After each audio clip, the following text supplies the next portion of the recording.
Je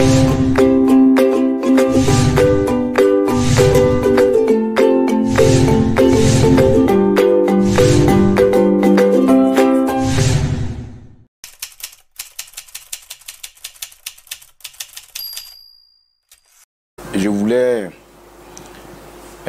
relever ici que pour construire, il y a un processus légal qui est en vigueur et donc qui doit être observé, qui doit être respecté. Et quand on respecte ce process, en général, il n'y a pas de problème. Il s'agit de quoi? Quand on veut construire, la loi instruit tout usager à l'obtention préalable d'un acte administratif qu'on appelle l'autorisation de construire ou le permis de construire. Donc c'est sur la base de ce document qu'on entame les travaux d'exécution du bâtiment. Il est bon de relever que le permis de construire n'a rien à voir avec le fait qu'un bâtiment s'écroule.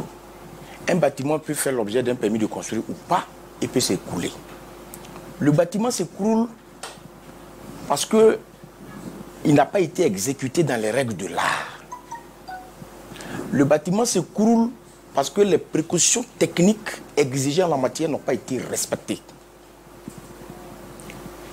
Donc, pour construire un bâtiment et éviter les écroulements auxquels on assiste, il est bon d'exposer le procès suivant.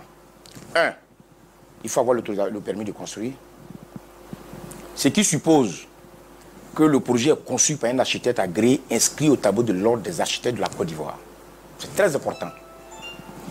Une fois que l'architecte a conçu son projet, il transmet les plans aux ingénieurs qui seront chargés de concevoir, d'élaborer les différents plans d'exécution. Très important. Ce sont ces plans d'exécution-là qui vont permettre à l'entreprise de réaliser le bâtiment pour que le bâtiment tienne, pour garantir la stabilité du bâtiment. Donc là, il s'agit de quoi? Il s'agit de l'étude du sol, qui va permettre de connaître la capacité portante du sol.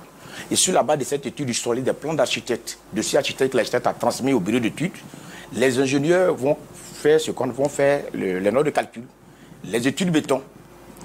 Il y a d'autres études telles que les plans d'électricité, les plans d'assainissement, etc., etc. Donc tous ces plans d'exécution-là doivent être élaborés avant d'entamer l'exécution du projet. Et il y a une information importante.